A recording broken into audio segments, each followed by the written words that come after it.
आर्या श्रीमती दुलारी Singh college के YouTube channel पर आप सबका स्वागत है। मैं आपको डीएलएड सेकेंड सेमेस्टर में विषय हिंदी पढ़ाऊंगा। पिछली वीडियो में हमने विराम चिन्हों के बारे में पढ़ लिया था। आप सभी इस पढ़ाए गए पार्ट्स का नोट तैयार करना। चलिए शुरू करते हैं।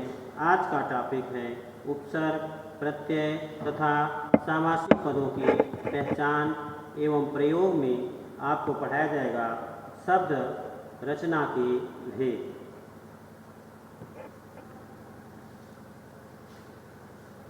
हम भाषा व्यवहार में कम से कम शब्दों का प्रयोग करके चलाना चाहते हैं।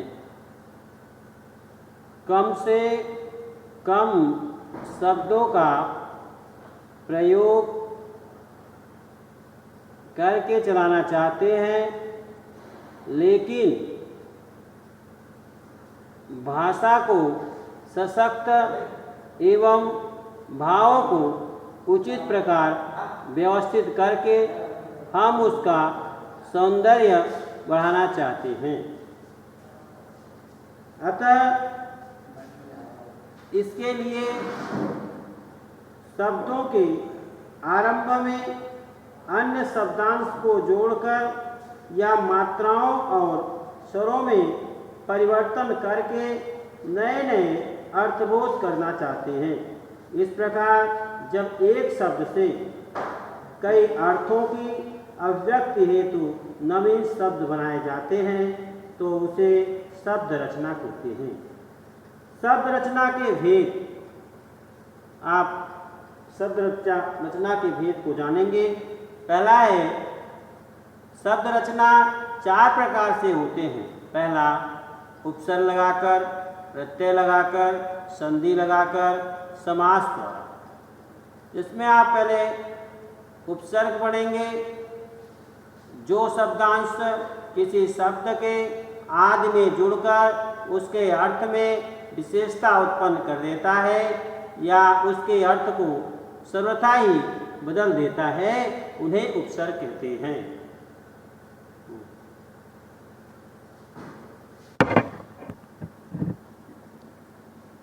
उदाहरण अ, अन,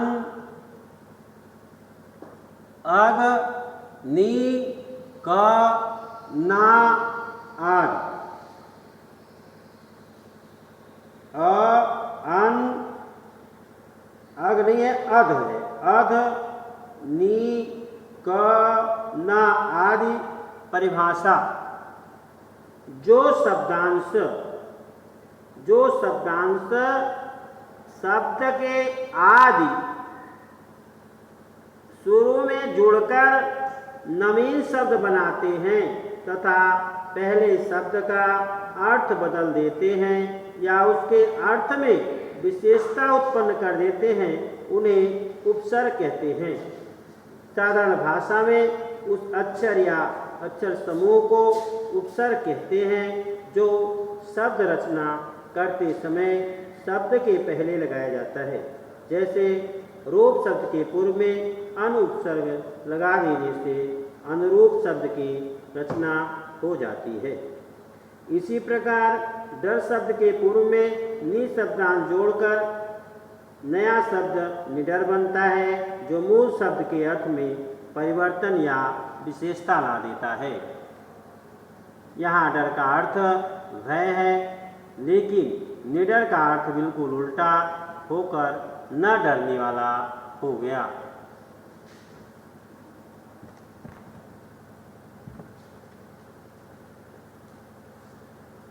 उन उपसर्गों से बनने वाले कुछ शब्द निम्न हैं।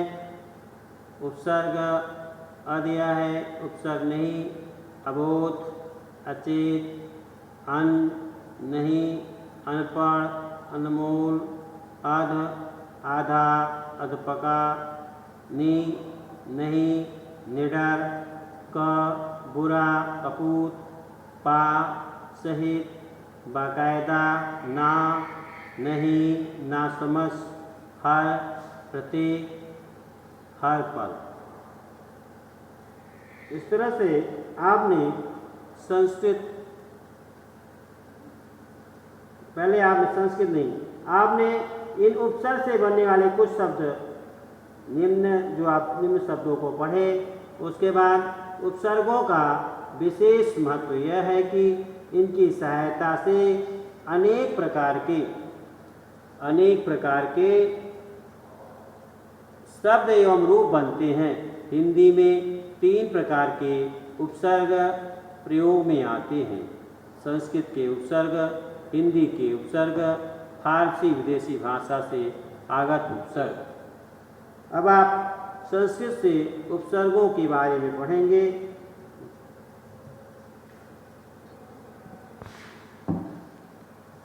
संस्कृत के उपसर्ग अर्थ नवीन शब्द और अर्थ में निषेध, विरोध, अविश्वास, नवीन शब्द बना अविश्वास। अति अर्थ में अधिक, उस पर, ऊपर, अतिवृष्ट, अतिक्रमण, अधिक, ऊपर, श्रेष्ठ, प्रधान, अधिकार, अधिराज्य, अध्यक्ष। अन्न में अभाव, अनादि, अनर्थ, अनाचार, अनु, पीछे, समान, प्रतीक, अनुकरण, अनुक्रमांक, अनुगमन। अप, हीनता, दूर, बुरा, अपमान, अपशब्द, अपराध। अभि, सम्मुख, निकट, और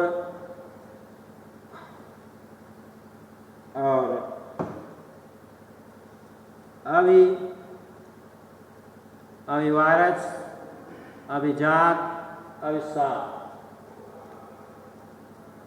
और उसके बाद अगला आपका उपसर्ग बनेगा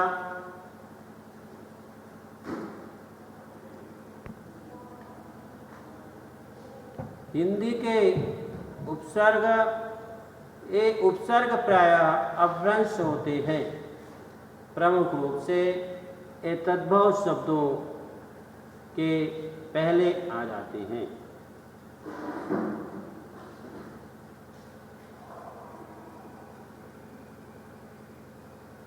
जैसे अ से अभाव, निषेध, अमर, अछूत, अजर, अगाध, अनरहित, अनाधिकार, अनायास, अनपढ़। अध से आधा, अधखिला, अधकचरा, अधमरा, अधोगति। अव से रहित, अवघड़, अवतार, अवगुण। कु से बुरा, कुघात, कुचाल, कुविचार, कुसंग, कुकर्म। नि, अभाव, विशेष, निमग्न, निबंध, नियुक्त, निडर। उसी प्रकार से देख लीजिए कि अनु से क्या बनता, पीछे, संग, साथ, प्रत्येक, बार बार, वही अपना अर्थ अनुकूल और समान। अनुकंपा, सास, दया, कृपा, अनुकरण, पीछे, देखा देखी दिया जाने वाला कार्य या नकल। अनुकलन, पीछे, दूसरे की बात को ग्रहण कर लेना। अनुकूल, साथ साथ, शाब्दिक अर्थ है कूल या किनारे के साथ मुवाफिक। अनुकृत, पीछे, जिसका अनुकरण किया गया हो। अनुक्रम, स्वार्थे, क्रम, एक के बाद का भाव। अनुक्षण, प्रत्येक, क्षण क्षण पर, हर समय, निरंतर। अनुगमन का अर्थ पीछे, पीछे चलना। अनुग्रहित, बार बार जिस पर अनुग्रहित किया गया हो। अनुचर, पीछे, दास, संग, साथी, सच्चाई। अनुजीवी में आश्रित, सेवक, नौकर। अनुज्ञप्ति में स्वार्थी, लाइसेंस। अनुचिंतन, सोच, विचार, वाक हो। और इसके बाद आपका अगला है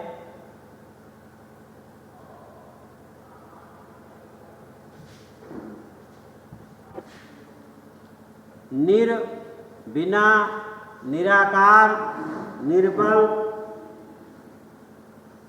भर माने जानती आप पूरा, भरपेट, भरपूर, भरण और उ अभाव। अभाव 2, 3, बुरा, दूषण। और कुछ उपसर्गों को आप देख लीजिए जो उपसर्ग दिए गए हैं, समझ लीजिए कुछ उपसर्गों को। और अव का दया निश्चय, अनादर, निषेध, कमी, बुराई, उतार, व्याप्तिया। अवकाश, व्याप्त, रिक्त या शून्य स्थान, दूरी, अंतर, अवसर, समय, खाली, समय, छुट्टी। अवकीर्ण माने व्याप्त, फैला या छितराया हुआ। अवकृपा, निषेध, अप्रसन्नता। अवक्रांत, स्वार्थी, वरिष्ठ, अधिकार द्वारा हटाया या दबाकर अपने कब्जे में ले लिया हुआ। अवक्षय, स्वार्थ, सड़गल, जिड़ सिड़ हुआ। अवगत, उतार, गिरा हुआ। विदित, ज्ञान, जाना हुआ। अवगान, उतार, नदी या तालाब में बैठकर नहाना, बैठना, घुसना। अवगुंठन, व्याप्ति, ढकना, छिपाना, रेखा से घेरना, घूंघट। अवगुंफन, गूंथना, पिरोना। आ से बनता आपका है अपनी ओर, उल्टा, बलपूर्वक, तर्क आदि। आकर्षण, आकर्षण माने जानते हैं अपनी ओर खिंचाव, दूरस्थ पुरुष को पास लाना। आकलन, अपनी ओर ग्रहण कर लेना। संग्रह, संचय, आकांक्षा, स्वार्थी अभिलाषा, इच्छा, वांछा, चाह, आकुंचन, स्वार्थी निष्कुड़ना, सिमटना। आपेक्ष, बलपूर्वक दोष लगाना, किसी बात पर आपत्ति, कटुक्ति। आत्मा ने अपना, आत्मकथा, अपने संबंध में आप बताया हुआ जीवन वृत्त। आत्मगत, अपने में आया मिलाया हुआ। आत्मगौरव, अपनी बड़ाई या प्रशंसा का, प्रतिष्ठा का ध्यान। आत्मघात, अपने हाथों अपने को मार डालना। आत्महत्या। आत्मचरित, वह आत्मकथा जो किसी ने स्वयं लिखी हो। आत्मज, अपने खून से उत्पन्न, लड़का, पुत्र, कामदेव।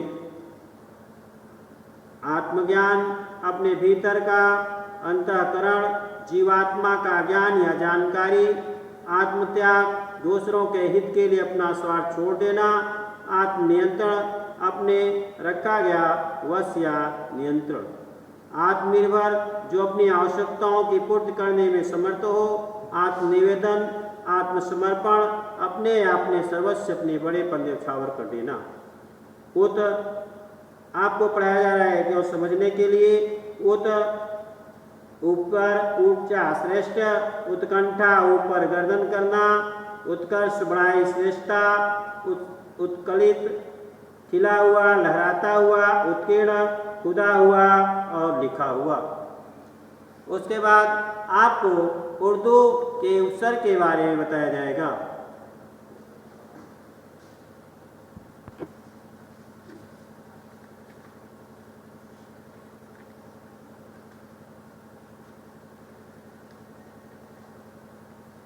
उर्दू के उपसर्ग, उपसर्ग अर्थ, शब्द रूप। कम, और कम का अर्थ जानते हैं आप, थोड़ा, कमजोर, कमसीन, कम वक्त, कम अकल। उसके बाद आपका आता है खुश। खुश का अर्थ आप जानते ही हैं। खुश का अर्थ होता है प्रसन्न, खुशहाल, खुश मिजाज, खुशबू और खुश दिल। उसके बाद गैर, निषेध, गैर हाजिर, गैर कानूनी, गैर काम, दर में, दरगाह, दरअसल, दरकार, दरमियान। उसके बाद फिर आपका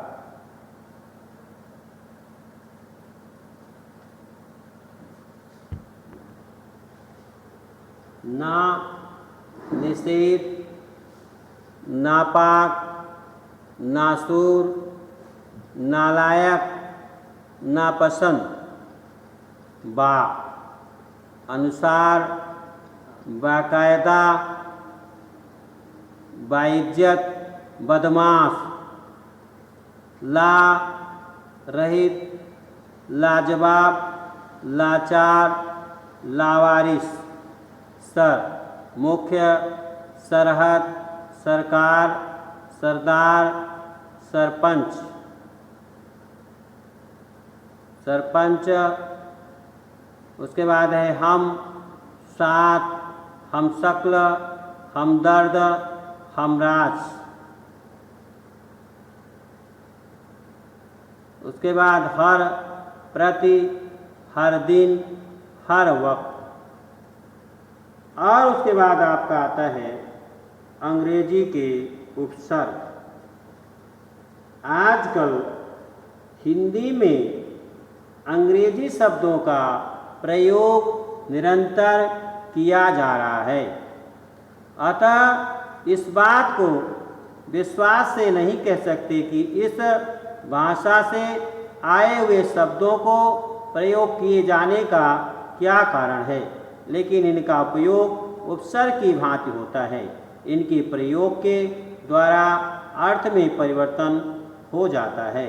ये शब्द इति, भिन्न, भर, काम आदि हैं, जैसे सब इंस्पेक्टर, सब रजिस्ट्रार, सब ऑफिस आदि।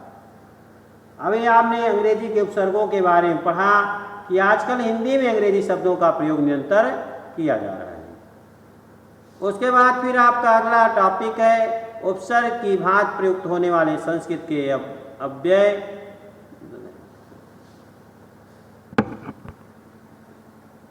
उपसर्ग की भांति प्रयुक्त होने वाले संस्कृत के अव्यय। उपसर्ग अर्थ, शब्द रूप, अध माने नीचे, अधोमुख, अधोगति, अधपतन, चिर, बहुत, चिरकाल, चिरायु, चिरंतन, पुनः, फिर, पुनर्जन्म, पुनरागमन, अंतर, भीतर, अंतरात्मा, अंतर्देशी, अंतर्राष्ट्रीय, पुरा, प्राचीन, पुरातन, पुरात्व, पुरा, पुरो, पुरोहित, पुरस्कार, तिरस, हीन, बुरा, तिरोभाव, तिरस्कार, सत, श्रेष्ठ, सत्कार, सज्जन। आपने शब्द रचना के बारे में पढ़ा कि शब्द रचना 4 प्रकार से होती है। उपसर्ग लगाकर, प्रत्यय लगाकर, संधि द्वारा, समास द्वारा। उपसर्ग के बारे में आपने उपसर्ग को समझा कि जो शब्दांश किसी शब्द के आदि में जुड़कर उसके अर्थ में विशेषता उत्पन्न कर देते हैं या उसके अर्थ को सर्वथा ही बदल देते हैं, उन्हें उपसर्ग कहते हैं। उदाहरण अ, अन, अद, नि, क, ना आदि। परिभाषा, जो शब्दांश शब्द के आदि शुरू में जुड़कर नवीन शब्द बनाते हैं तथा पहले शब्द का अर्थ बदल देते हैं या उसके अर्थ में विशेषता उत्पन्न कर देते हैं, उन्हें उपसर्ग कहते हैं। और उसके बाद फिर आपने इन उपसर्गों से बनने वाले कुछ शब्दों को पढ़ा। अ माने नहीं, अबोध, अचेत, अन नहीं, अनपढ़, अनमोल, आधा, अधपका, निडर, नहीं। उसके बाद संस्कृत के उपसर्गों में आपने पढ़ा कुछ और का निषेध, विरोध, अविश्वास, अति, अधिक, अतिवृष्टि, अतिक्रमण आदि, ऊपर, श्रेष्ठ, प्रधान, अधिकार। और उसके बाद आपने पढ़ा हिंदी के उपसर्ग। ये उपसर्ग प्रायः अपभ्रंश होते हैं। प्रमुख रूप से ये तद्भव शब्दों से पहले आते हैं। अभाव, निषेध, अमर, अछूत, अजर, अगाध, अन, रहित, अनाधिकार, अनायास, अनपढ़, अनमूल। और उसके बाद फिर आपने पढ़ा उर्दू के उपसर्गों को, कुछ कम, थोड़ा, कमजोर, कमसिन, कमबख्त, कमअकल, खुश, प्रसन्न, खुशहाल, खुशमिजाज, खुशबू, खुशदिल, गैर, निषेध, गैर हाजिर, गैर कानूनी, गैर कौम, दर में असर, दर में दरगाह, दरअसल, दरकार, दरमियान, ना, निषेध, नापाक, नासूर, नालायक, नापसंद, नामुमकिन, बा, अनुसार, बाकायदा, बाइज्जत, बदमाश, बेबिना, बेअक, बेमुरब्बत, रब्बत, बेईमान, बेदखल, लारहित, लाजवाब, लाचार, लावारिस, लापरवाह, सर, मुख्य, सरहद, सरकार, सरदार, सरपंच, हम साथ, हम शक्ल, हमदर्द, हमराज, हमदम, हमदर्दी, हर, प्रति, हर दिन, हर वक्त, हर साल, हर एक। उसके बाद अंग्रेजी उपसर्गों को भी आपने पढ़ा कि आजकल हिंदी में अंग्रेजी शब्दों का प्रयोग निरंतर किया जा रहा है। अब इसके बाद आपको जो पढ़ाया जाएगा अगला टॉपिक वह आपका है प्रत्यय।